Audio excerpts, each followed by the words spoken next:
Okay, तो हमारा जो इंटरनेशनल ऑर्गेनाइजेशन का सेक्शन है वो 410 क्वेश्चन से स्टार्ट होता है।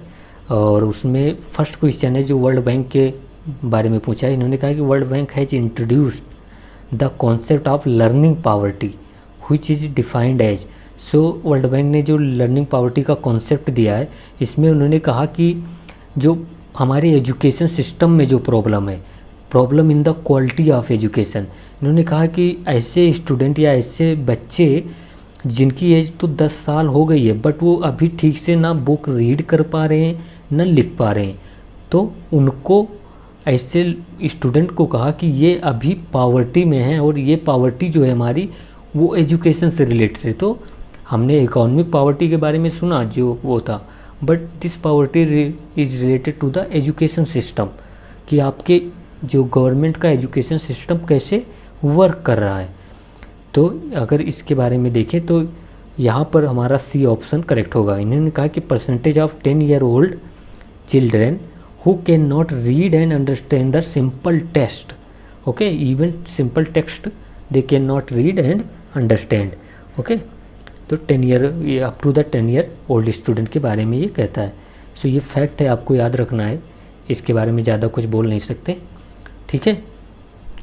अब नेक्स्ट देखते हैं हम 411। जहाँ पर एक्स्ट्रा बताना होगा मैं बता दूंगा, आप बिल्कुल निश्चिंत रहिए, आपको कुछ भी ज़्यादा सोचने की ज़रूरत नहीं कि हाँ कोई टॉपिक छूट जाएगा, ऐसा बिल्कुल नहीं होगा। जितना इस बुक में है उतना पूरा आपको बताया जाएगा, एक्स्ट्रा भी बताया जाएगा। इसमें कह रहे हैं कि logistic performance index is released by which agency. तो आप यहाँ पर याद रखेंगे जो लॉजिस्टिक परफॉर्मेंस इंडेक्स है वो हमारा वर्ल्ड बैंक रिलीज करता है। फर्स्ट आप ये याद कर लिए, ठीक है। फिर मैंने कहा मैं आपको एक्स्ट्रा भी बताऊंगा, तो आप याद रखेंगे एक रिपोर्ट और वर्ल्ड बैंक की जो है कहती है कमोडिटी मार्केट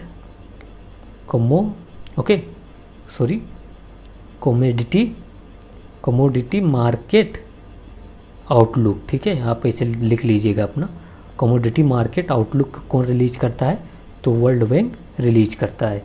फिर आप याद रखेंगे मोस्ट इम्पॉर्टेंट जो है वह है ग्लोबल इकोनॉमिक प्रोस्पेक्ट।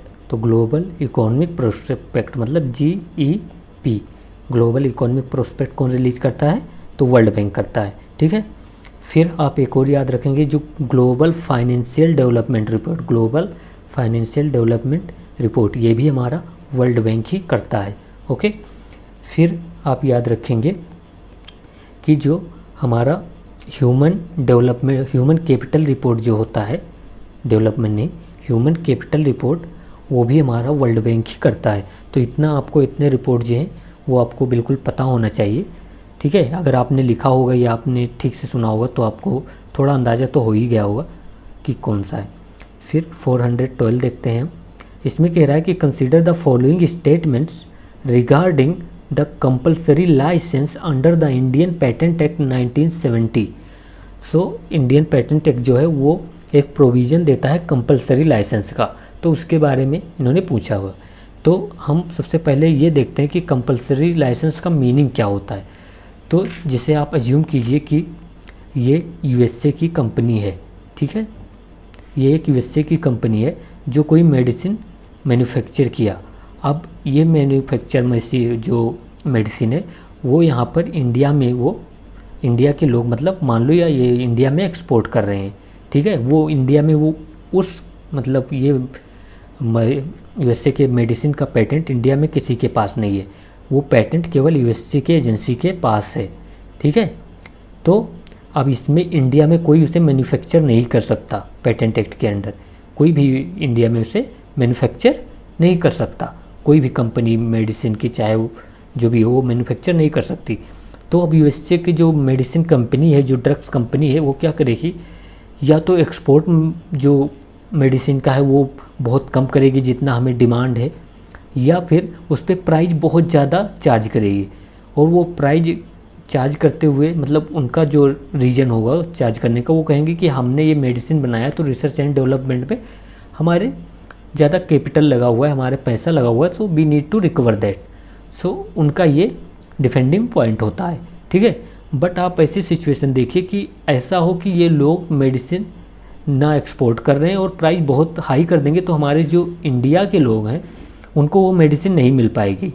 ठीक है, यहाँ तक तो इंडियन गवर्नमेंट अगर ये मेडिसिन इतनी ज़रूरी है कि इंडिया में कोई बहुत ज़्यादा अर्जेंसी है, इस एक्सट्रीम अर्जेंसी या फिर आप बोल सकते हैं कि हेल्थ इमरजेंसी की सिचुएशन है, तो क्या करेगी इंडियन गवर्नमेंट कहेगी कि हम पेटेंट एक्ट के अंडर जो हमारा कंपलसरी लाइसेंस का प्रोविज़न है उसके अंडर हम कहते हैं कि जो इंडियन कंपनीज हैं, जो इंडियन मेडिसिन मैन्युफैक्चरिंग कंपनीज हैं, वो मैन्युफैक्चर कर सकती हैं इस यूएसए के पेटेंटिंग मशीन, मतलब पेटेंटिंग मेडिसिन को।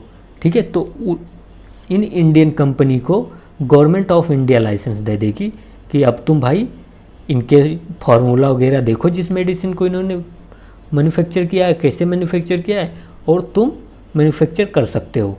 ठीक है, तो अब ये लाइसेंस गवर्नमेंट के द्वारा दिया गया, पेटेंट अभी तो यूएसए की कंपनी के पास ही है, वो अभी आप कह सकते हैं कि पेटेंट ख़त्म नहीं हुआ है, बट गवर्नमेंट इंडियन कंपनी को पेटेंट नहीं है, कंपलसरी लाइसेंस दे रही है बिकॉज ऑफ द अर्जेंसी कि इंडिया में बहुत ज़्यादा नीड है, तो तुम अब ये मेडिसिन मैन्युफैक्चर कर सकते हो।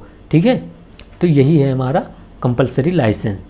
तो अब हम ऑप्शन देते हैं, कहता है कि it is given for generic version of drugs. Yes, अगर जो पेटेंटेड मशीन है, पेटेंटेड जो मेडिसिन है उसका अगर कॉपी बनाया जाएगा अदर कंपनी के द्वारा जिसके पास पेटेंट नहीं है तो उसे हम जेनरिक ड्रग कहते हैं। ठीक है, बिल्कुल, मतलब उतना ही इफेक्टिव होगी, इसमें कोई क्वालिटी का कोई चेंज नहीं होगा, ये याद रखिएगा। क्वालिटी में कोई गिरावट नहीं होगी इस मेडिसिन में जो इंडिया में प्रोड्यूस होगी, क्योंकि सारा फॉर्मूला जो यूएसए की मेडिसिन में यूज हुआ है वही यहाँ पर जेनेरिक मेडिसिन में यूज होगा। ठीक है, तो क्वालिटी में कोई चेंज नहीं हुई, उतना ही इफेक्टिव होगी। तो ये कह रहा है it is given for generic version. Yes, generic version drug ही कहे जाते हैं। ठीक है, फिर ये सेकंड कह रहा है it is given during the protection period of the patent. Yes, patent के टाइम पर, अगर पेटेंट खत्म हो गया तब तो कोई भी मैन्युफैक्चर कर सकता है, फिर तो कंपलसरी लाइसेंस की ज़रूरत ही नहीं है। पेटेंट की मतलब कंपलसरी लाइसेंस की ज़रूरत तब पड़ती है जब ये यूएसए की कंपनी के पास पेटेंट है, ओनली ये पेटेंट मतलब केवल ये यूएसए की यही कंपनी मैन्युफैक्चर कर सकती है और कोई नहीं मैन्युफैक्चर कर सकता। ठीक है, और एक बात याद रखना, अगर ऐसा नहीं कि अगर ये यूएसए की कंपनी के पास पेटेंट है तो ये किसी को अगर वॉलंटरी, अगर यूएसए वाले का दिल बहुत बड़ा हो जाए, बल्ले बल्ले हो जाए, तो ये किसी को भी कह सकता है कि देखो भाई मेरा दिल बहुत बड़ा है तो तुम ले लो ये फॉर्मूला और मैं अपना पेटेंट को अलाउ करता हूँ इस कंपनी को कि तुम प्रोड्यूस कर सकते हो, वो अलाउ कर सकता है। बट जनरली हमको पता है कि कोई कंपनी बेनिफिट के लिए अपने प्रॉफिट को इस तरह घाटे में या लॉस मेकिंग नहीं बनाएगी। ठीक है, तो यही होता है सिस्टम। तो यहाँ ये याद रखना कि पेटेंट के टाइम पर ही कंपलसरी लाइसेंस इशू किया जाता है। तो 1 and 2 बोथ आर करेक्ट। फिर ये कह रहे हैं manufacturers producing drugs under compulsory licence need not pay royalty to the patent owner. भाई ऐसा कोई सिस्टम नहीं है, अगर इवन कि कंपलसरी लाइसेंस इंडियन कंपनी को मिल गया यूएसए की पेटेंटेड मेडिसिन पे, तब भी जो गवर्नमेंट डिसाइड करेगी, मान लो पहले इस मेडिसिन का प्राइस था 7,000 रुपये। ठीक है, तो अब इंडियन कंपनी ने कहा कि हम 700 रुपये में इसको मैन्युफैक्चर कर देंगे उसी मेडिसिन को। ठीक है, 700 रुपये में मैन्युफैक्चर कर देंगे, तो इंडियन गवर्नमेंट कहेगी देखो 700 रुपये में तुम मैन्युफैक्चर कर रहे हो, 7% जो इसका होगा 700 का, ये आप रॉयल्टी पे करोगी यूएसए की कंपनी को, क्योंकि मेन तो ड्रग्स जिसने बनाया वो यूएसए की है कंपनी।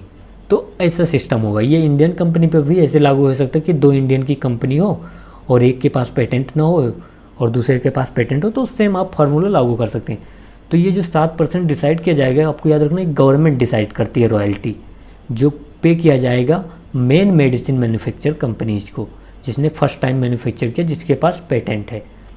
आई थिंक आप समझ चुके होंगे। तो यहाँ पर कह रहे हैं कोई पेटेंट नहीं देना पड़ेगा, नहीं भाई यहाँ पर रॉयल्टी देनी पड़ती है। तो third is incorrect, 1 and 2 are correct, only 1 and 2 are correct. ठीक है, ओके, अब नेक्स्ट देखते हैं 403 नंबर क्वेश्चन।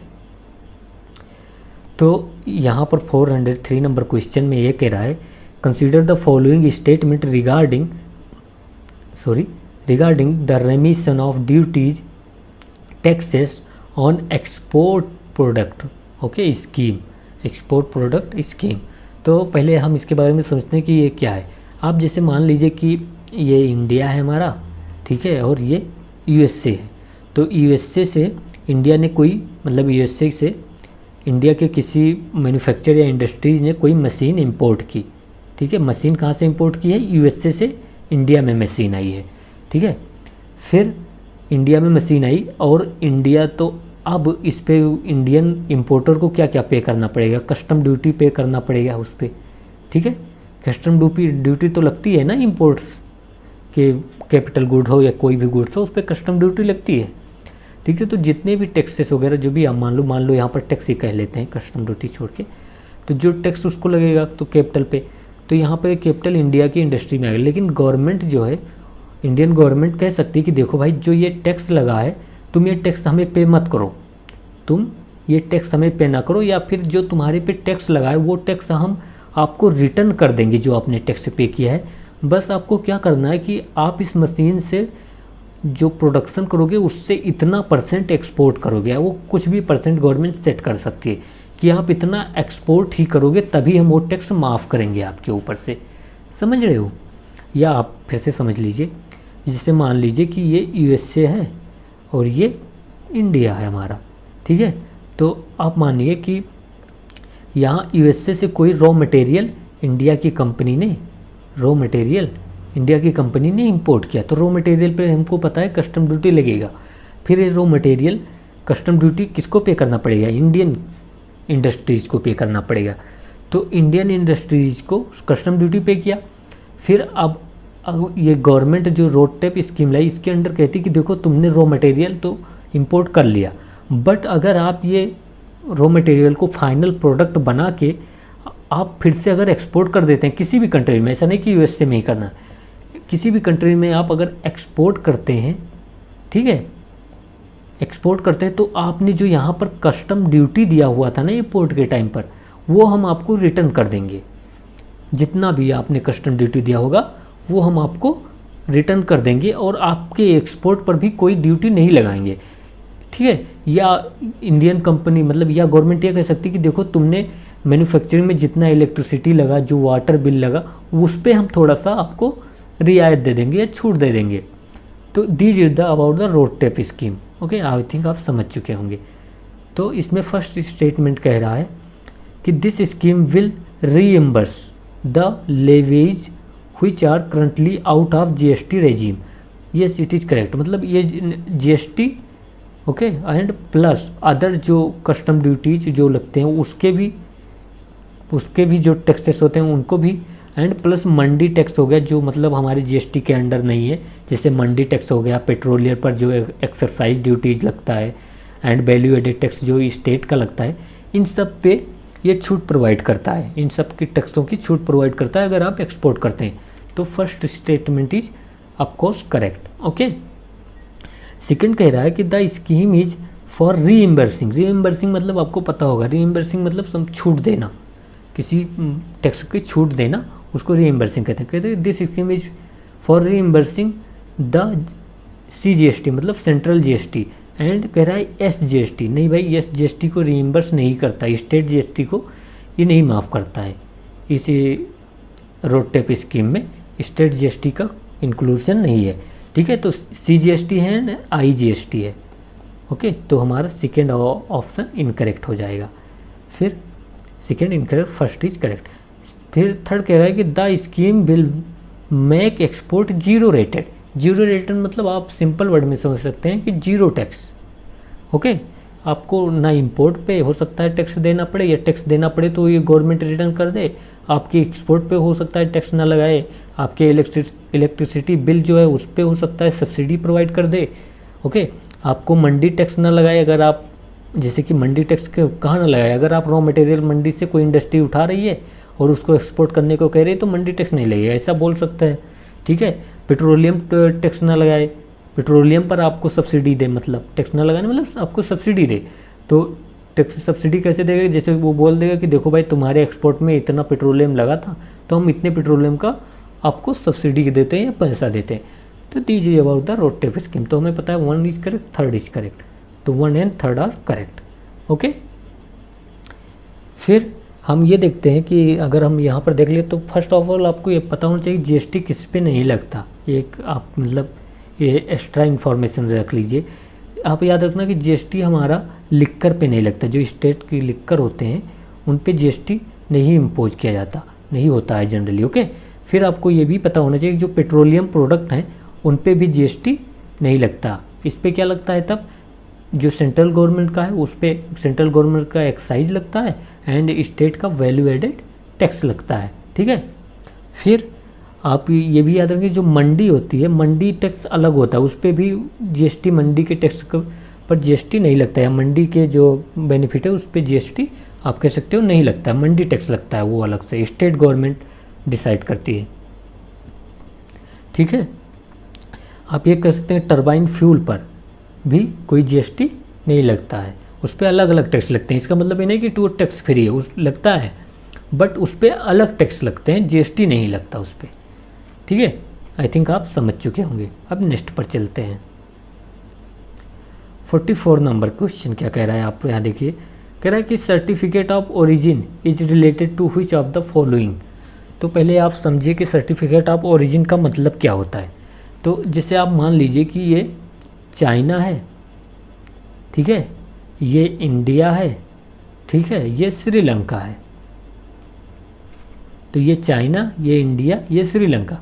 आप ये मानिए कि जैसे कि इंडिया ने कहा कि देखो चाइना वाले, अगर तुमने हमारे यहाँ एक लिमिट से ज़्यादा अपना सस्ता माल लेकर आकर यहाँ मतलब लेकर आए यहाँ पर और हमारे मार्केट को, हमारे इंडस्ट्री को आप कोलैप्स करना चाहें, तो ये चाइनीज़ माल हम एक लिमिट से ज़्यादा नहीं एक्सेप्ट करेंगे आपका।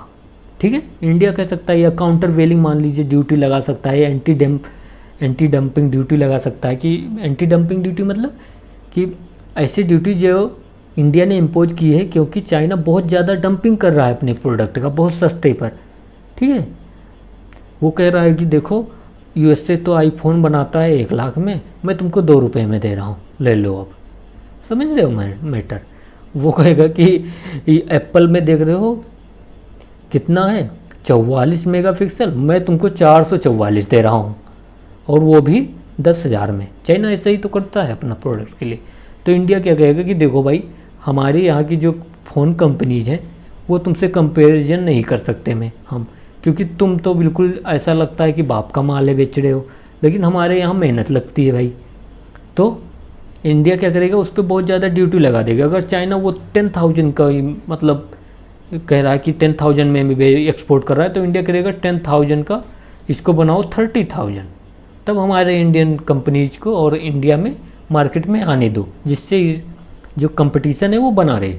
तो अब चाइना को प्रॉब्लम हो जाएगी क्योंकि उसका प्रोडक्ट जो है वो इंडियन मार्केट में नहीं आ पाएगा, और कम्पिटिटिव जिस तरह चाइना चाहता है उस तरह मतलब नहीं हो पाएगा। तो चाइना क्या करेगा, कहेगा कि देखो श्रीलंका, इंडिया ने हमारे प्रोडक्ट पे तो लगा रखा है, तो तुम क्या करो, तुम हमारा प्रोडक्ट एक्सपोर्ट कर लो, ले लो यहाँ पर, और तुम अपना लेबल लगाओ। यहाँ पर केवल लेबल लगाओ, मैन्युफैक्चर चाइना में हुआ है, तुम सिर्फ अपना लेबल लगा लो और लेबल करके लेबल के जहाँ तक पहुँचा दो, मतलब इंडिया में एक्सपोर्ट कर दो।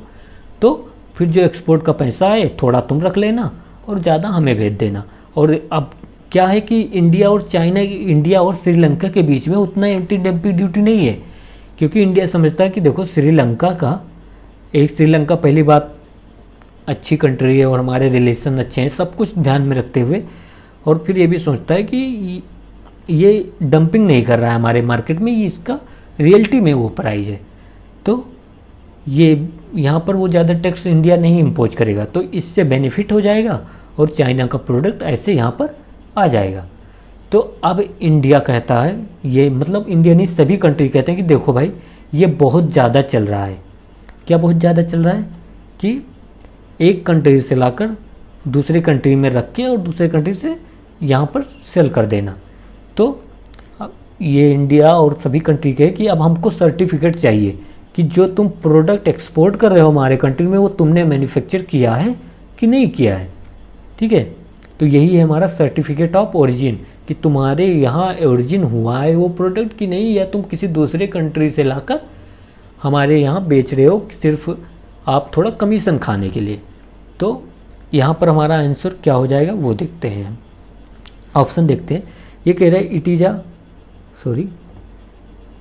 ये कह रहा है it is use in granting of visa. Visa से तो रिलेटेड ही नहीं है। फिर कह रहा है it is use in protection of intellectual property right से भी नहीं रिलेटेड। फिर कह रहे हैं it is use in international trade. ये इंटरनेशनल ट्रेड की तो बात कर रहा है, तो सी हमारा करेक्ट हो जाएगा। फिर हम नेक्स्ट चलते हैं 450 नंबर क्वेश्चन। ओके, तो 450 नंबर क्वेश्चन 15 नंबर देखिए। कह रहा है जो इंटरनेशनल डेप्ट है, मतलब लोन आप समझ सकते हो। इंटरनेशनल डेप्ट स्टैटिक रिपोर्ट जो है is release by which of the following. तो देखिए इसमें आपको बहुत ही डेप्थ में नहीं जाना। अगर यूपीएससी पूछेगा तो ऐसे ही पूछेगा कि ये रिपोर्ट किसके द्वारा रिलीज की गई है। तो आप जस्ट याद रखिए कि वर्ल्ड बैंक जो है वो इंटरनेशनल डेप्ट स्टैटिक रिपोर्ट रिलीज किया है। और हमने अभी बहुत देखा कि क्या क्या वर्ल्ड बैंक रिलीज करता है। हमने देखा कमोडिटी मार्केट रिपोर्ट भी वर्ल्ड बैंक रिलीज करता है। हमने देखा ह्यूमन कैपिटल रिपोर्ट भी वर्ल्ड बैंक ही रिलीज करता है। हमने देखा कि जो हमारा ग्लोबल फाइनेंशियल डेवलपमेंट रिपोर्ट है वो भी वर्ल्ड बैंक रिलीज करता है। और हमने ये भी देखा कि लॉजिस्टिक परफॉर्मेंस जो इंडेक्स है वो भी हमारा वर्ल्ड बैंक रिलीज करता है। आई थिंक आप समझ चुके होंगे, ठीक है। फिर यहाँ पर देखिए 1416 क्वेश्चन, मतलब 416 क्वेश्चन। सो यहाँ पर कर रहा है कि ह्यूमन कैपिटल इंडेक्स जो है हमारा, ह्यूमन कैपिटल इंडेक्स, अभी मैंने बताया कि human capital index world bank release करता है। तो इसमें आपको तो सोचने की ज़रूरत ही नहीं है, ठीक है। फिर ये कह रहा है वर्ल्ड माइग्रेशन रिपोर्ट। तो ये भी आप याद रखना, जो वर्ल्ड माइग्रेशन रिपोर्ट है वो, मतलब वर्ल्ड माइग्रेशन जो रिपोर्ट है वो यूनाइटेड नेशन रिलीज करता है। World migration report release by the United nation, ठीक है। ये रिपोर्ट में इंटरनेशनल ऑर्गेनाइजेशन में अगर आप PYQ देखेंगे तो बहुत बार रिपोर्ट के बारे में पूछा हुआ है। फिर यहाँ पर देखिए 418 कहता है कि which countries are eligible to be become the member of BRICS bank. तो ब्रिक्स बैंक के मेंबर कौन सी कंट्री बन सकती हैं, यही इसका क्वेश्चन है। तो ब्रिक्स के जो मेन फाउंडेशन है उसमें लिखा हुआ है, जो चार्ट है ब्रिक्स चार्ट, उसमें लिखा हुआ है डायरेक्ट कि कोई भी यूनाइटेड नेशन की कंट्री जो है वो ब्रिक्स का मेंबर या ब्रिक्स बैंक का मेंबर बन सकती हैं। तो member of United nation can be a member of BRICS bank. Simple word में याद रखना है हमको। ब्रिक्स में कौन सी कंट्रीज हैं हमको पता है, कौन है, ब्राज़ील हो गया, रसिया हो गया, इंडिया हो गया, चाइना हो गया, साउथ अफ्रीका हो गया। ओके, तो अभी ब्रिक्स प्लस हुआ है, तो आप बताएंगे ब्रिक्स प्लस में कौन कौन सी कंट्रीज है कमेंट में। एक मैं बता देता हूँ, इजिप्ट अभी इंक्लूड हुआ है। ओके, इजिप्ट अभी इंक्लूड हुआ है ब्रिक्स प्लस में। ओके, बाकी आप खुद बताएंगे कि कौन कौन सी कंट्रीज हमारे ब्रिक्स प्लस में हैं। ओके ओके, और हमें पता है कि ब्रिक्स ने इस्टेब्लिश किया, कौन सा बैंक इस्टेब्लिश किया था, न्यू डेवलपमेंट बैंक। तो न्यू डेवलपमेंट बैंक का ही पूछा है कौन मेंबर हो सकते हैं। तो हमें पता है मेंबर यूनाइटेड नेशन के मेंबर हो सकते हैं, मतलब यूनाइटेड नेशन का कोई भी मेंबर न्यू डेवलपमेंट बैंक का मेंबर हो सकता है, जो इस्टेब्लिश हुआ था अराउंड 2010 आई थिंक। ओके, तो ये आप याद रखेंगे। एंड मोर ओवर आपको ये भी पता होना चाहिए कि जो न्यू डेवलपमेंट बैंक का जो आप कह सकते हैं कि हेडक्वार्टर कहाँ पर है इसका, तो आप ये हेडक्वार्टर है संघाई में। संघाई कहाँ है, तो आपको पता होना चाहिए चाइना में है, ठीक है। तो आई थिंक आपका हो गया। फिर यहाँ पर देखिए 419 क्वेश्चन का वो कह रहा है कि which of the following is dependent on quota assigned by IMF to its member. तो पहले आपको ये समझना जरूरी कि कोटा मतलब क्या है। यहाँ पर मतलब कोटा का मतलब है कि सब्सक्रिप्शन फीस, जो सब्सक्रिप्शन फीस पे की जाती है, और ये मैक्सिमम होती है, मिनिमम नहीं, ये याद रखना। UPSC मैक्सिमम मिनिमम बोल सकता है।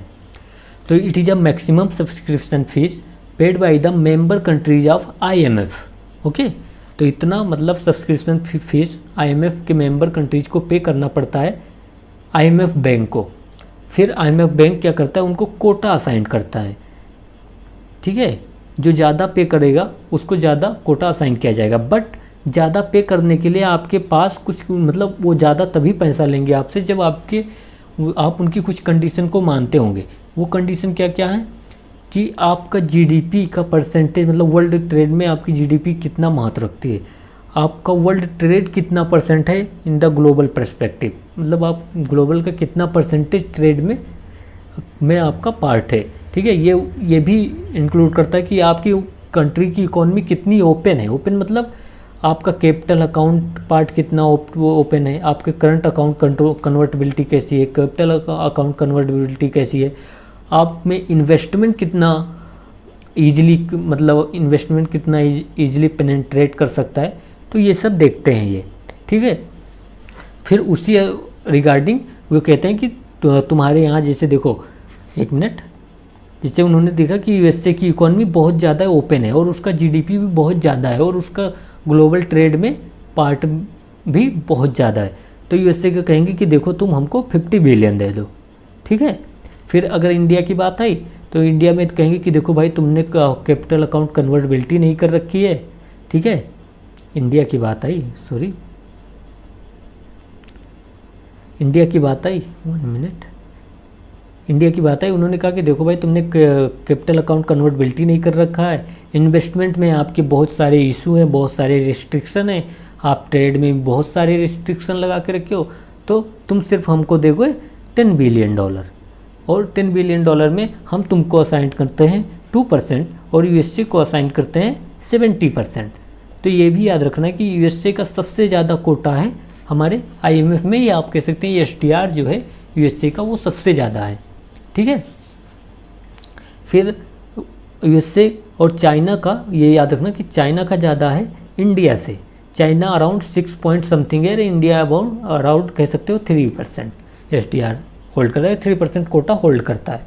ठीक है, और एक बात ये भी याद रखना, जो ये हमारा एसडीआर सिस्टम होता है या कोटा सिस्टम जो होता है वो एवरी 5 ईयर पर रिव्यू किया जाता है।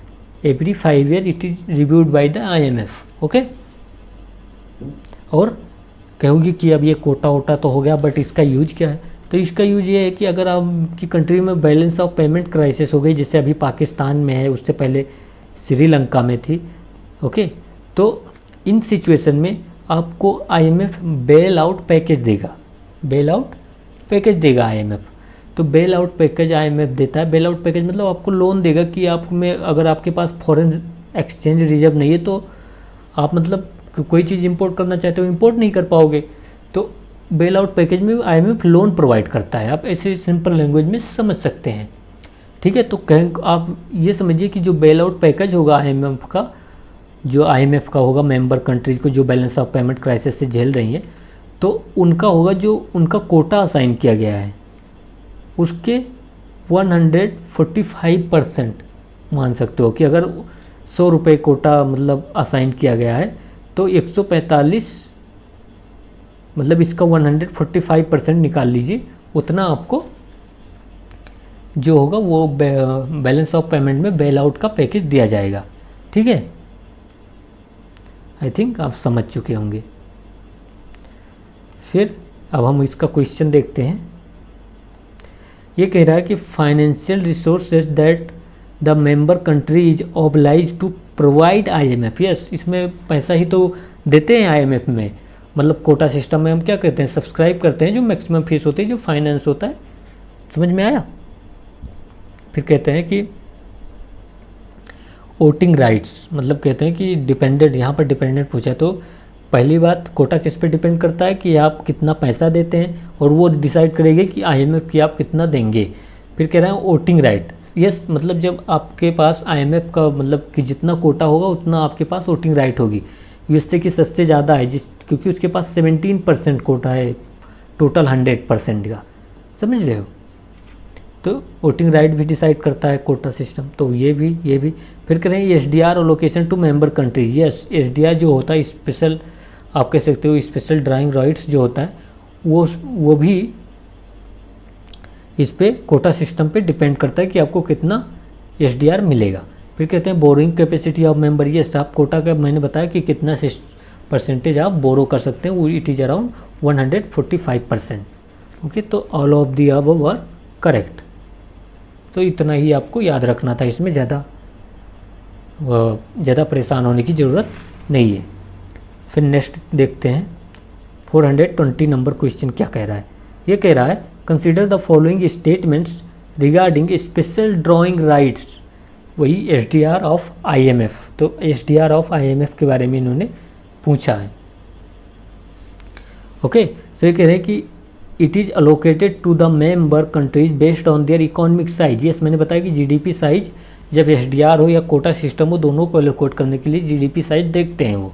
फिर कह रहे हैं कि SDR allocation act as a external डेप्ट for the respective countries government. Of course अगर आपने एसडीआर अलोकेशन जो होता है हमारा, वो एक्सटर्नल डेप्ट के लिए, हमारी कंट्री के लिए एक्सटर्नल डेप्ट है वो, ठीक है। तो ये this is correct and this also is correct. फिर एसडीआर कह रहे हैं कि SDR can be held only by government entities. Yes, केवल क्योंकि आईएमएफ का जो पार्ट है वो ओनली गवर्नमेंट एंटिटीज हो सकती हैं। और आप यहाँ पर एसडीआर किसे ले सकते हैं कि लोन, आप कह सकते हैं लोन, ठीक है। एसडीआर आप ऐसे समझ सकते हैं कि loan system of the IMF. तो लोन पहले यहाँ पर देखिए, it is allocated to the member countries based on their economic size. Yes, कितना लोन आपको मिल सकता है या कितना एसडीआर आपको मिल सकता है, ये इकोनॉमिक साइज पे डिपेंड करता है। फिर SDR allocation act as external डेप्ट for the respective countries. Yes, अगर आईएमएफ ने आपको एसडीआर दिया तो इट इज़ अ डेप्ट, it is a loan on you और loan on the countries. Okay, ये भी सही है। फिर कहना कि SDR can be held only by government entities. Yes, केवल एसडीआर में गवर्नमेंट एंटिटीज ही पैसा ले सकती है, बेल आउट पैकेज ला सकता है। फिर कहें it forms part of capital account under balance of payment. हमको पता है कि लोन जो होता है, जो एक्सटर्नल कमर्शियल बोरोइंग होती है, या फिर हमारा जो एफडीआई एफपीआई होता है, ये सब हमारे पार्ट होते हैं कैपिटल अकाउंट के इन बैलेंस ऑफ पेमेंट। तो ये भी हमारा सही है। तो 1, 2 and 3 all are correct. Okay, so in this all are correct. Next देखते हैं 421 क्वेश्चन। इसमें ये क्या कह रहे हैं कि देखो, consider the following statement regarding the most favoured nation principle of world trade organisation. इसमें कह रहे हैं most favoured nation principle of WTO trade. तो सबसे पहले ये समझने में ट्राई करते हैं कि what the meaning of the most favoured nation. तो मोस्ट फेवर्ड नेशन आप ऐसे समझ सकते हैं कि ये अपोज करता है, जो मोस्ट फेवर नेशन का प्रिंसिपल है डब्ल्यूटीओ को, ये अपोज करता है, या आप कर सकते हो it is not allowed the discrimination on the ground of trade, okay, between the countries. जिससे आप समझ सकते हैं कि ये हमारा यूएसए हो गया, ये चाइना हो गया, ठीक है, ये यूएसए, ये चाइना हो गया और ये इंडिया हो गया। तो हमारे कह सकते हो कि इंडिया से जो एक्सपोर्ट जाता है उस पर यूएसए अगर ये कहता है कि देखो तुम हमारे थोड़ा अच्छे से दोस्त हो, तुम्हारे एक्सपोर्ट पर हम 1% ही टैक्स लगाएंगे, बट चाइना के एक्सपोर्ट पे यूएसए क्या कहता है कि देखो तुम ना हमारे बहुत ही बदतमीजी काटते हो इधर उधर, और हमारे लिए, हमारे जो बड़े बड़े नाम है उसके लिए थ्रेट हो तुम, तो तुम्हारे पर हम 20% टैक्स लगाते हैं। तो वर्ल्ड ट्रेड ऑर्गेनाइजेशन आएगा, कहेगा यहाँ पर कि देखो भाई, अगर तुमने इंडिया को 1% ट्रेड दिया, 1% टैक्स मतलब केवल लगा रहे हो, तो आपको चाइना के भी प्रोडक्ट पे 1% ही टैक्स लगाना पड़ेगा। मतलब आप किसी भी कंट्री को डिस्क्रिमिनेट नहीं कर सकते। आप जितना टैक्स इम्पोज कर रहे हो एक कंट्री पर, या जितना फेवर्ड कर रहे हो एक कंट्री को, वो आपको सभी कंट्री को उतना ही फेवर्ड करना पड़ेगा। तो आप ये समझ गए होंगे शायद, ठीक है। फिर अब हम ऑप्शन देखते हैं। इसमें कह रहा है a member country can grant more favours to other member country. यही तो है कि वो ग्रांट मतलब मोर फेवर ग्रांट ही नहीं कर सकते ना। कोई member countries other member countries को मोस्ट फेवर नेशन ग्रांट नहीं कर सकती, मतलब कोई ज़्यादा फेवर नहीं दे सकते। अगर वो एक कंट्री को फेवर देंगे तो सभी कंट्री को देना पड़ेगा। बल्कि यहाँ पर एक्सेप्शन है, but exception doesn't matter because UPSC यहीं पर पूछेगा। अगर आपको एक्सेप्शन जानना है तो जान लीजिए कि एक्सेप्शन ये है कि अगर कोई लिस्ट डेवलप कंट्रीज है, ओके, कोई लिस्ट डेवलप कंट्रीज है या आइलैंड कंट्री या लिस्ट डेवलप ही मानिए आप, तो उसके लिए अगर इंडिया कहता है कि देखो तुम लिस्ट डेवलप कंट्रीज हो भाई और तुम्हारे यहाँ बहुत पॉवर्टी है, तो हम तुम्हारे एक्सपोर्ट पर जो होगा वो 0% हम कस्टम ड्यूटी लगाएंगे तुम्हारे एक्सपोर्ट पर। फिर चाइना आएगा यहाँ पर और कहेगा देखो तुमने इस लीस्ट डेवलप कंट्रीज को, मान लीजिए यहाँ पर आप लीस्ट डेवलप क्या मान लेंगे, आप मान लीजिए कि यहाँ पर कोई अफ्रीका के कंट्रीज है लाइक युगांडा ओके, यहाँ पर युगांडा है ये। तो अब चाइना आएगा कहेगा कि देखो WTO के अकॉर्डिंग तुमने अगर युगांडा के एक्सपोर्ट पर 0 किया तो हमारे एक्सपोर्ट पर 0% कर दो। तो इंडिया कहेगा कि नहीं, देखो ये WTO ने ही कह रखा है कि जो लीस्ट डेवलप कंट्रीज हैं उनको हम फेवर्ड कर सकते हैं और वो हमारा डिस्क्रिमिनेशन में नहीं आएगा। तो ये समझ गए होंगे। तो दिस इज इनकरेक्ट। फिर कह रहे हैं कि most favour nation is basically a principle of non discrimination trade. Yes, कि आप किसी को डिस्क्रिमिनेशन नहीं करेंगे इंटरेस्ट पर्सपेक्टिव। तो 2 इज करेक्ट। फिर थर्ड कह रहा है कि free trade agreement have been exempted from the most favour nation principles. Yes, ये भी करेक्ट है। तो हमारा जो ऑप्शन हो जाएगा वो 2 और 3 हो जाएगा। जो एग्रीमेंट हो जाएगा अगर 2 कंट्रीज के बाद, मतलब 2 कंट्रीज आए और वो एग्रीमेंट कर ले तो वो एग्जेम्प्ट हो जाता है मोस्ट फेवर नेशन की जो इशूज हैं उससे। ओके, तो ये थर्ड स्टेटमेंट आप समझिए। ये कह रहा है कि फ्री ट्रेड जो एग्रीमेंट होते हैं have been exempted from the most favour nation principles. तो आप ऐसा समझिए कि जैसे ये इंडिया है हमारा और ये चाइना है। चाइना क्यों लेता हूँ क्योंकि ये बदतमीजी काटता है हमेशा। फिर ये ऑस्ट्रेलिया है, इसी को नींद नहीं है सपनों में, जो है चाइना। ठीक है, तो आप ये समझिए कि ऑस्ट्रेलिया से इंडिया में एक्सपोर्ट आया और इंडिया और ऑस्ट्रेलिया का मान लीजिए कि फ्री ट्रेड FTA एग्रीमेंट चल रहा है। FTA एग्रीमेंट में जो ऑस्ट्रेलिया और इंडिया में है कि देखो जितने तुम्हारे, ऑस्ट्रेलिया से कहेगा कि ऑस्ट्रेलिया मतलब इंडिया कहेगा ऑस्ट्रेलिया को देखो जितने तुम्हारे कोल आएंगे ना इंडिया में, हम उस पर 0% टैक्स लगाते हैं तुम्हारे कोल पे। मतलब अब तुम्हारा कोल ज़्यादा कम्पिटिटिव हो गया रेदर देन द, क्योंकि ओके 0% टैक्स लगाते हैं फ्री ट्रेड एग्रीमेंट साइन करने के बाद। और ऑस्ट्रेलिया कहेगा कि देखो इंडिया तुमने हमारे कोल पर 0% टैक्स लगाया, तो हम अब क्या करेंगे कि जो तुम्हारे शूज आएंगे, शूज हो गए या फिर आप कह सकते हैं कि कोई भी अदर लाइक मिल्क प्रोडक्ट हो गया या अदर जो भी हम एक्सपोर्ट करते हैं, अब बासमती राइस हो गया, एग्रीकल्चर प्रोडक्ट हो गया, तो कहेंगे कि देखो जो तुम्हारे एग्रीकल्चर प्रोडक्ट आएंगे हम उस पर भी हम 0% लगाएंगे। तो अब चाइना को नींद तो आएगी नहीं क्योंकि वो सोता ही नहीं है कभी। तो अब क्या करेगा, चाइना कहेगा कि देखो देखो देखो देखो जी इंडिया और ऑस्ट्रेलिया ने उनके कोल पर और उन्होंने उसके सूज पर 0% लगा दिया। वो WTO के पास रोता हुआ गया, बोला कि देखो भाई उन्होंने 0% लगाया है तो अब मोस्ट फेवर नेशन के अकॉर्डिंग हमारे भी कोल पर इंडिया को 0% टैक्स लगाए और हम चाहे ऑस्ट्रेलिया में जो सूज एक्सपोर्ट करेंगे उस पर ऑस्ट्रेलिया भी 0% लगाए, यानी कि मेरा बल्ले बल्ले होना चाहिए। तो WTO कहेगा कि निकल यहाँ से, तू चाइना से कहेगा तू यहाँ से निकल और ठीक से पढ़ के आ पहले। फिर चाइना जाएगा तब पढ़ेगा तब उसको पता चलेगा कि जो ये फ्री ट्रेड एग्रीमेंट हुआ है ये यही कहता है, जो हमारा फ्री ट्रेड एग्रीमेंट है ये हमारे मोस्ट फेवर नेशन से पहली बात तो बाहर है प्रिंसिपल से, और उसमें ये लिखा हुआ है कि इंडिया और चाइना के बीच, इंडिया और ऑस्ट्रेलिया के बीच में ये प्रोडक्ट पर 0% टैक्स होगा। तो इन प्रिंसिपल आप ऐसा कह सकते हो कि अगर कोई कंट्री तुम्हारे लिए झुकने को तैयार है, मतलब ये 2 कंट्री के बीच में अगर एग्रीमेंट है तो वो 0% पे टैक्स कर सकते हैं, मोस्ट फेवर नेशन की कोई बात नहीं हुई। तो 2 और 3 are correct and first is incorrect हम लोग। तो 2 और 3 आर करेक्ट। फिर नेक्स्ट देखते हैं। नेक्स्ट 420 क्या कह रहा है, देखिए यहाँ पर ये कह रहा है कि which of the following measures are considered as prohibitive under the agreement on trade related investment measures. मतलब ट्रिम्स मतलब इन्वेस्टमेंट की बात करता है। ये एक सिंपल सी बात कर सकते हो कि WTO का एक एग्रीमेंट है जो इन्वेस्टमेंट है, मतलब फ्री इन्वेस्टमेंट फ्लो की बात करता है बिटवीन द कंट्रीज। ओके, तो फ्री इन्वेस्टमेंट फ्लो होना चाहिए बिटवीन डिफरेंट कंट्रीज।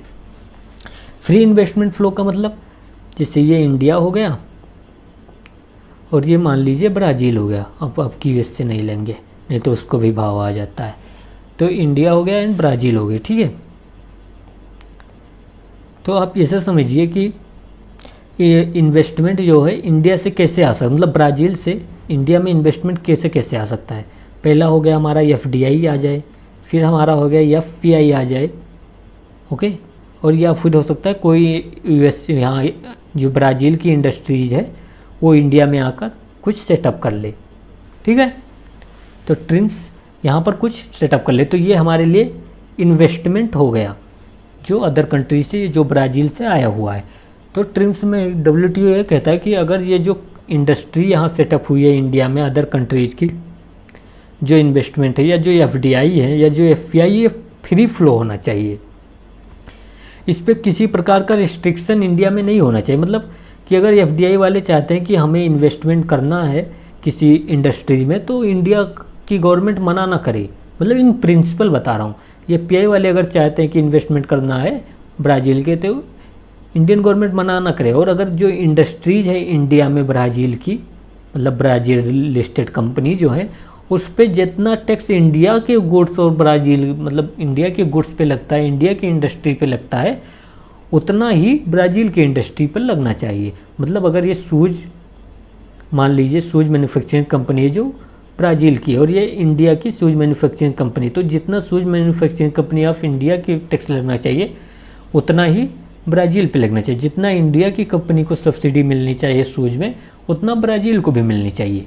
तो this is the about the TRIMS agreement, okay. अब हम देखते हैं यहाँ पर कह रहा है कि फर्स्ट में कि लोकल कंटेंट रिक्वायरमेंट, तो यहाँ पूछा है कि क्या क्या प्रोहिबिट करता है ट्रिम्स जो इन्वेस्टमेंट के मेजर को।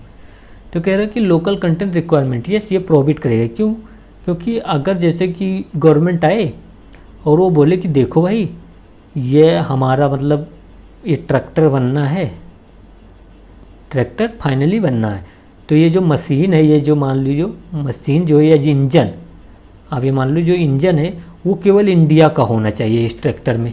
मतलब ब्राज़ील का इंजन या किसी का इंजन नहीं होना चाहिए। ब्राज़ील मेकिंग जो ब्राज़ील कंपनीज है इंडिया में जो मैन्युफैक्चर करे उसका भी इंजन नहीं होना चाहिए, केवल इंडिया का इंजन। तो ये एक प्रकार से तो कह सकते हो इन्वेस्टमेंट पे रोक ही लगाना तो हुआ। फिर ये ब्राज़ील कंपनी घाटे में हो जाएगी और ये भाग जाएगी इंडिया से।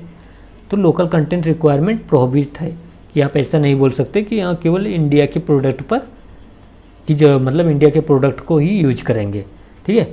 फिर कह रहे हैं एक्सपोर्ट ऑब्लिगेशन, यस ये भी आप नहीं लगा सकते कि एक्सपोर्ट ऑब्लिगेशन कि अगर कोई मान लीजिए कि इंडिया में कंपनी है ब्राज़ील की, ओके, तो आप उससे ये नहीं कह सकते कि तुम इंडिया में कम सेल करो अपना प्रोडक्ट और अदर कंट्रीज में एक्सपोर्ट करो जिससे हमारे पास फॉरेन रिजर्व आए। वो मतलब आप ऐसा नहीं कर सकते, ठीक है। आप वो उसकी ब्राज़ील कंपनी डिसाइड करेगी कि उसको क्या करना है।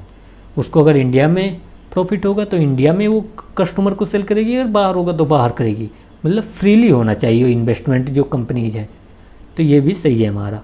तो 1 and 2 आर करेक्ट। थर्ड करेगी कि टेक्नोलॉजी ट्रांसफ़र रिक्वायरमेंट, यस अगर मान लीजिए कि ये जो ब्राज़ील की कंपनी है और ये इंडिया की कंपनी है, तो इंडिया में टेक्नोलॉजी की कमी है, वहाँ पर मान लीजिए 10 ही प्रोडक्शन हो पाता है, बट ब्राज़ील 100 कर देते हैं ब्राज़ील, क्योंकि वहाँ की टेक्नोलॉजी का एडवांसमेंट है, ठीक है। और दोनों कंपनीज इंडिया में, तो इंडियन गवर्नमेंट ये नहीं कहेगी कि देखो ब्राज़ील वाले कंपनी तुम्हारे पास टेक्नोलॉजी है तो टेक्नोलॉजी का ट्रांसफ़र कर दो इंडियन कंपनीज को, जिससे ये भी अच्छा प्रोडक्शन कर पाएँ। ये नेसेसरी नहीं है कि ब्राज़ील की कंपनी करे, ठीक है। तो ये भी नहीं हो सकता।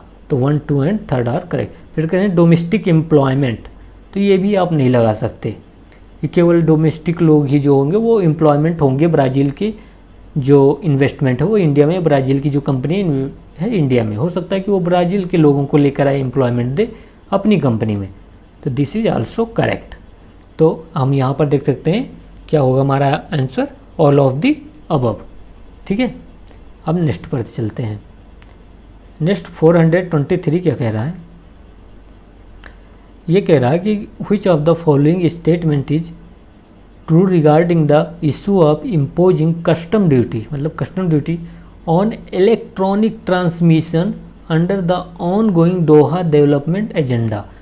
तो जो इलेक्ट्रॉनिक ट्रांसमिशन पे कस्टम ड्यूटी इंडिया और जितनी भी डेवलपिंग कंट्रीज हैं वो बात कर रही थी कि हाँ इलेक्ट्रॉनिक ट्रांसमिशन पे टैक्स लगना चाहिए, बट डेवलप कंट्री कह रहे हैं कि नहीं टैक्स नहीं लगना चाहिए। तो ये इशू हो गया वर्ल्ड ट्रेड ऑर्गेनाइजेशन में। तो WTO ने कहा कि देखो न लगना चाहिए, न तुम्हारी न उनकी, थोड़ी देर शांत से बैठते हैं, विचार करते हैं इस पर। तो यही है। तो यहाँ पर हमारा आंसर जो हो जाएगा दोहा एग्रीमेंट में इलेक्ट्रॉनिक ट्रांसमिशन पे क्या आया रिजल्ट वन निकल के, ये आया है कि डियर इज अ मेरिटोरियम। मेरिटोरियम मतलब थोड़े दिन के लिए छूट दी जाती है, थोड़े दिन के लिए शांत बैठते हैं। Moratorium on imposing custom duty on electronic transmission but it is a temporary in nature. ऐसा नहीं है कि डेवलप कंट्री बल्ले बल्ले करने लगे, हो सकता है कभी भी उनका झल्ले हो जाए।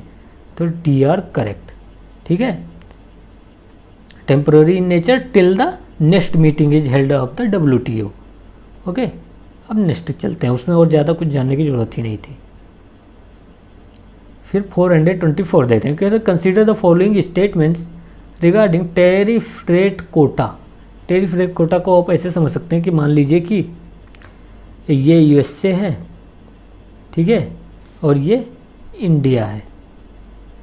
तो इंडिया USA मतलब USA और इंडिया, तो USA और इंडिया में एक एग्रीमेंट होता है, उसमें कहते हैं कि देखो USA तुम हमारे यहाँ, जैसे कि हमारे यहाँ एग्रीकल्चर प्रोडक्ट बहुत ज़्यादा है, इंडिया कहता है कि हमारे यहाँ एग्रीकल्चर बहुत ज़्यादा है, तो तुम अपना जो कमर्शियल एग्रीकल्चर से ज़्यादा, मतलब बहुत कमर्शियल एग्रीकल्चर USA में होता है, हमको पता है। हमारे यहाँ सब्सिडेंस एग्रीकल्चर होता है, मतलब छोटे छोटे लैंड है हमारे यहाँ और स्मॉल फार्मर्स हैं, तो छोटे छोटे लैंड पर उगाते हैं और छोटा छोटा मतलब बहुत ही कम अमाउंट में उनका सरप्लस होता है जो सेल करते हैं। बट USA में क्या है, कमर्शियल एग्रीकल्चर है, बड़े बड़े लैंड है, बहुत मतलब हाई यील्ड, मतलब यहाँ की यील्ड भी बहुत ज़्यादा है USA में। तो कहेंगे USA का ऑफकोर्स जो एग्रीकल्चर प्रोडक्ट होगा वो थोड़ा चीप होगा, ठीक है। तो ये इंडिया पहले से कहेगा कि देखो USA तुम्हारा एग्रीकल्चर प्रोडक्ट बहुत चीप है, बट हम तुमको अलाउ करते हैं कि तुम हमें केवल 10 क्विंटल, आप कह सकते हो 10 क्विंटल जो है वो एक्सपोर्ट कर सकते हो या इंपोर्ट करवाएंगे हम तुम्हारे यहाँ से 10 क्विंटल जब हमको ज़रूरत पड़ेगी, उससे ज़्यादा हमें तुम्हारा एग्रीकल्चर प्रोडक्ट की ज़रूरत नहीं है, ठीक है। तो यही है हमारा टैरिफ रेट कोटा। तो इस 10 क्विंटल पे इंडिया कहेगा कि हम बहुत कम तुम्हारे ऊपर टैरिफ चार्ज करेंगे। तो ये कोटा क्या हो गया, 10 क्विंटल। टैरिफ जो होगा वो बहुत कम चार्ज करेंगे इस एक्सपोर्ट पर जो ये इंपोर्टेड गुड्स है फ्रॉम द USA। तो यहाँ पर टैरिफ कोटा का मतलब ये है कि it allow a predetermined, okay, it allow a predetermined quantity of product to be imported at a lower import duty rate than the duty rate normally applicable to that product. Yes, यही हमारा correct हो जाएगा इसमें, ठीक है। और ये हमारे बाली का जो मीटिंग हुई थी WTO के, उसमें ये लाया गया था। बस इतना ही आप समझ लीजिए। फिर नेक्स्ट चलते हैं 425। इसमें कह रहा है which of the following are impose in case countries government is subsidising its export. मतलब कह रहा है कि क्या इम्पोज किया जा सकता है। मान लीजिए कि जैसे ये चाइना है और ये इंडिया है, ठीक है। तो चाइना क्या करता है कि अपनी इंडस्ट्री, मोबाइल कंपनी की जो इंडस्ट्री है चाइना में, उनको बहुत ज़्यादा सब्सिडी दे देता है। तो जैसे कि मोबाइल कंपनी के चाइना में कॉस्ट आया 800 रुपये, ठीक है। अब क्या किया चाइना ने, कहा कि तुम एक काम करो, 700 रुपये हम तुम्हें सब्सिडी दे रहे हैं और अब तुम इसे 100 रुपये में एक्सपोर्ट करो इंडिया में ले जाकर, जिससे इंडिया की जो मोबाइल कंपनीज है वो ख़त्म हो जाएं पूरा और इंडिया के सारे लोग चाइना बन जाएं, चाइनीज़ प्रोडक्ट यूज करना स्टार्ट कर दें और फिर वो हमारे गुलाम बन जाएंगे, ठीक है। तो ऐसा जब कहेगा, मेरा किसी को हर्ट करने का वो नहीं है, तो सॉरी फॉर देट, बस मजाक में बोलो। सो यहाँ पर क्या करेगा, कहेगा कि 100 रुपये में एक्सपोर्ट करो इंडिया में। तो अब इंडिया को भाई पता चल गया, क्योंकि हम तो इंटेलिजेंट है ही, हम तो मुर्दे को भी जिंदा कर दें। तो अभी इंडिया क्या करेगा, कहेगा कि देखो चाइना, तुमने इतनी सब्सिडी दे दी है जिससे तुम्हारा प्रोडक्ट बहुत चीप है, लेकिन हमें भी आता है कुछ, तो चाइना कहेगा क्या आता है, तो इंडिया कहेगा कि हमें आता है CAD। कहेंगे क्या तुम मुझे बिल्ली बोल रहे हो, कहे नहीं टी नहीं लिखा है, वो डी लिखा है, मतलब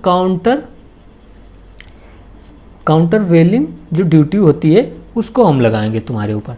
कहेंगे क्यों, कहेंगे इसलिए, 1 मिनट व्हाट हैपेंड, यस, हाँ, कहेंगे इसलिए हम लगाएंगे तुम्हारे ऊपर काउंटर वेलिंग, चाइना ये हो गया, ये इंडिया हो गया, क्योंकि तुमने बहुत ज़्यादा सब्सिडी दे दी है अपने प्रोडक्ट को, इसलिए सस्ता हो गया तो हम इसको महंगा कर देते हैं आज इंडिया में आते आते।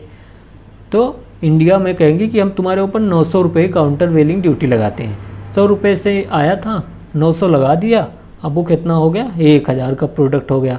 अब हमारी कंपनी जो इंडिया में वो उनसे कंपटीशन कर सकती हैं, ठीक है। तो यही हमारा आंसर होगा, काउंटर वेलिंग ड्यूटी जो सब्सिडी के रीजन से लगता है। आप समझ गए हैं? ओके, तो हमारा आंसर यहाँ पर क्या हो गया, काउंटर वेलिंग ड्यूटीज हो गया, ठीक है। और हम इसको, आप ये भी बोल सकते हैं, इसको हम कहते हैं एंटी सब्सिडी टैक्स या anti subsidy duty. Anti subsidy, क्योंकि सब्सिडी चाइना ने दिया इसीलिए हमने उसके ऊपर लगाया, ठीक है। ठीक है, अब नेक्स्ट पर चलते हैं। 426 नंबर क्वेश्चन, ये क्या कह रहा है कि which of the following statement are true regarding safeguard duty, मतलब सेफ गार्ड ड्यूटी के बारे में पूछ रहा है कि कौन सा सही होगा, ठीक है। तो फर्स्ट स्टेटमेंट जो कह रहा है वो कह रहा है कि it is a WTO complaint measure, जो सेफ गार्ड ड्यूटी है वो WTO का एक कंप्लेंट मेजर है, तो ये सही है हमारा। सेफ गार्ड ड्यूटी जो है वो WTO का एक कंप्लेंट मेजर है। तो आप पहले ये समझ लीजिए सेफ गार्ड ड्यूटी क्या होता है, फिर उसके बाद आई थिंक आपको बहुत जल्दी समझ में आएगा। तो याद रखना, ये जो सेफ गार्ड ड्यूटी है ये एक टैक्स है जो इम्पोज किया जाता है, imposed when huge surge in import of a particular product increase। Okay, तो आप ऐसा कह सकते हैं कि ये जब ही इम्पोज किया जाएगा तब जब किसी पार्टिकुलर प्रोडक्ट की इंडिया के मार्केट में बहुत ज़्यादा इंपोर्ट इंक्रीज हो जाएगा, तो हम सेफ गार्ड ड्यूटी लगाते हैं। सेफ गार्ड किसके लिए, हम अपनी इंडस्ट्री के सेफ गार्ड के लिए लगाते हैं ड्यूटी, ये टैक्स लगाते हैं। जैसे मान लीजिए कि ये चाइना है और ये इंडिया है। अब चाइना में हमको पता है मशीनरी अच्छी है, उनकी कैपिटल भी है, उनका अच्छा है, उनके वहाँ रिसर्च एंड डेवलपमेंट है। तो आप ये मान लीजिए कि चाइना में जो कंप्यूटर है वो बहुत सस्ता हो जाएगा, मतलब सब्सिडी नहीं दे रहे फिर भी वहाँ चीप होगा, क्योंकि वहाँ पर बहुत कम कॉस्ट में बनाया जा सकता है, ठीक है। तो अब वो इंडिया में इंपोर्ट हो रहा है कंप्यूटर बहुत ज़्यादा, तो अब यहाँ पर काउंटर वेलिंग तो लगा नहीं सकते, क्योंकि काउंटर वेलिंग लगाना तभी होगा जब वहाँ सब्सिडी दिया हो, बट सब्सिडी का तो कोई सिस्टम नहीं है यहाँ पर। तो कहेंगे कि हम अपनी इंडिया कहे कि हम अपने जो इंडियन इंडस्ट्री है उनको सेव करने के लिए चीप प्रोडक्ट से हम सेफ गार्ड ड्यूटी लगाते हैं, तो ये हमारा सेफ गार्ड ड्यूटी होता है, ठीक है। तो ये WTO आप कह सकते हैं, it is a WTO complaint measure. 1 minute, okay. तो इसमें फर्स्ट स्टेटमेंट में जो बताया था कि it is a WTO complaint measure, तो इट इज़ करेक्ट।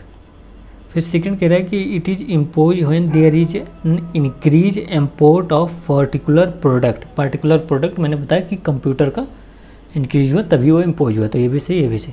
फिर क्या है, it is a imposed as an additional import duty, yes it is also correct. Okay, तो यहाँ पर डी हमारा सही हो जाएगा, ऑल ऑफ द अबव। फिर नेक्स्ट देखते हैं, नेक्स्ट क्वेश्चन क्या कह रहा है, ये कह रहा है कि consider the following statement regarding trademarks, कि ट्रेडमार्क्स क्या होते हैं। तो ये कह रहा है फर्स्ट स्टेटमेंट देखिएगा, trademarks can last for indefinite time period. Of course ये मतलब सिंपल सी बात है कि जो ट्रेडमार्क होते हैं वो इनडिफिनिट टाइम तक, अगर जब तक कंपनी है तब तक ट्रेडमार्क किसी लोगों का चल सकते हैं, कोई बड़ी बात नहीं। फिर कह रहे हैं कि ट्रेडमार्क आर असाइनेबल, बिल्कुल असाइन किया जाता है। फिर कहेंगे प्रोटेक्शन थ्रू ट्रेडमार्क्स एक्ट 1999, सही बात है, जो ट्रेडमार्क का जो एक्ट है 1990 उसमें इसको प्रोटेक्ट किया गया। तो 1, 2 एंड 3 आर करेक्ट। यहाँ पर अगर पूछे कोई तो याद क्या करना है कि ये इंडेफिनिट तक चलता है और यहाँ पर ट्रेडमार्क एक्ट है उसके द्वारा इसको प्रोटेक्ट किया गया। अगर कोई कहे कि हाँ कॉपीराइट एक्ट के अंदर है तो नहीं भाई, कॉपीराइट के अंडर नहीं है ये, ठीक है। फिर 428 देखते हैं। यहाँ पर कह रहा है कि consider the following statement regarding trade secrets. तो ये ट्रेड सीक्रेट के बारे में पूछा है। ये कह रहे हैं कि ट्रेड सीक्रेट मतलब क्या, ट्रेड से रिलेटेड कोई सीक्रेट हो, ठीक है। तो इसको हम कहते हैं कि ऐसा कॉन्फिडेंशियल इंफॉर्मेशन या ऐसा कॉन्फिडेंशियल बिजनेस इंफॉर्मेशन जिससे अगर इसका कोई इंक्रोचमेंट हो तो इससे बेनिफिट किसी को और किसी को लॉस हो सकता है। तो ऐसी इंफॉर्मेशन जो किसी इकोनॉमी से रिलेटेड है या इकोनॉमिकल इंफॉर्मेशन है, ठीक है, तो उसी को हम ट्रेड सीक्रेट कहते हैं। तो यहाँ पर कहेंगे no registration is required to protect trade secret. आप जरा सोचिए कि जो बात सीक्रेट है, कि मान लीजिए कोई किसी कंपनी की मार्केटिंग स्ट्रेटजी है, ठीक है, और वो सीक्रेट है, तो अगर वो जाए पेटेंट के पास और कहे कि देखो हम इसको रजिस्ट्रेशन कराने आए, तो हो सकता है कि पेटेंट वाले जो ऑफिसर हो वही उसको लीक कर दे। तो ये सही है, ऐसा रजिस्ट्रेशन की जरूरत नहीं हो क्योंकि वो सीक्रेट है भाई। फिर कहें it can be protected for a unlimited time period. Of course जब तक तुम्हारे माइंड में, जब तक तुम्हारा है तब तक वो सीक्रेट है और तब तक तुम प्रोटेक्ट करो इसको, चाहे अनलिमिटेड चाहे मर जाओ उसके साथ। फिर कह रहे हैं कि to qualify as a trade secret the information should have commercial value. Yes, अगर कोई सीक्रेट, ट्रेड सीक्रेट तब तक सीक्रेट है जब तक उसकी कोई कमर्शियल वैल्यू है। अगर मेरे बाबू ने खाना खाया, ये कोई सीक्रेट है तो इसकी ना कोई कमर्शियल वैल्यू है ना कोई ये ट्रेड सीक्रेट है, ठीक है। तो 1, 2 एंड 3 आर करेक्ट, डी। फिर नेक्स्ट देखते हैं हम 429 कह रहे थे कि एनुअल ऑब्जर्वेशन रिपोर्ट कौन सा इंस्टीट्यूशन पब्लिश करता है। तो याद रखना, एनुअल जो ऑब्जर्वेशन रिपोर्ट है वो पब्लिश किया जाता है IMF के द्वारा, मतलब इंटरनेशनल मॉनेटरी फंड, ठीक है। इसका हेडक्वार्टर हमको पता है न्यूयॉर्क में है, ठीक है। ब्रेटन वुड कॉन्फ्रेंस हुआ था तब वो वर्ल्ड बैंक और IMF दोनों फॉर्म हुए थे, ठीक है, ठीक है। तो IMF का आप कुछ रिपोर्ट याद रखिएगा कि फिजिकल मिरर रिपोर्ट है वो IMF की है। फिर वर्ल्ड इकोनॉमिक आउटलुक जो है, वर्ल्ड इकोनॉमिक प्रोस्पेक्ट किसका था, वर्ल्ड बैंक का। वर्ल्ड इकोनॉमिक आउटलुक किसका है, IMF का, ठीक है। फिर global financial stability report, global financial stability report ये किसका, ये भी IMF का है। इसके बाद UPSC कई बार पूछ चुका है कि आप मुझे बता दीजिए कि IMF की बेल आउट पैकेज कौन कौन से होते हैं। तो आप याद रखेंगे कि IMF का बेल आउट पैकेज जो होता है उसका कहते हैं हम extended fund facility, okay. First ये हो गया हमारा। सेकंड कह रहा है कि रैपिड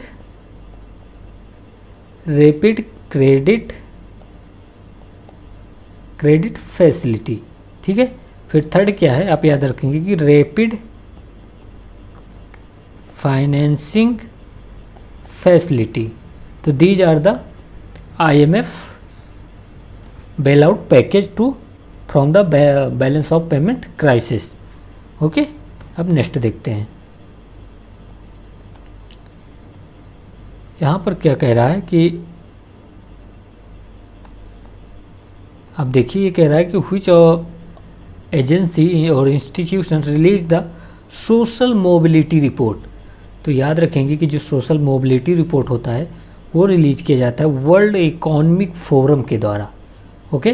तो सोशल मोबिलिटी रिपोर्ट कौन रिलीज करता है, वर्ल्ड इकोनॉमिक फोरम, ठीक है। और it is also release the gender gap report. So I think आपको समझ में आ गया होगा। Thank you so much for the watching.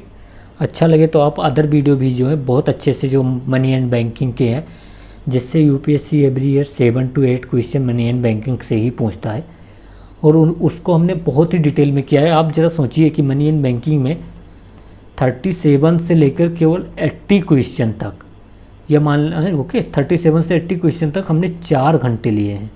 इतने उसमें इंफॉर्मेशन दे दी है ना कि आप उतना करके प्रीलिम्स में चले जाओ तो बहुत ज़्यादा चांस है कि काफ़ी क्वेश्चन फंस जाएँ।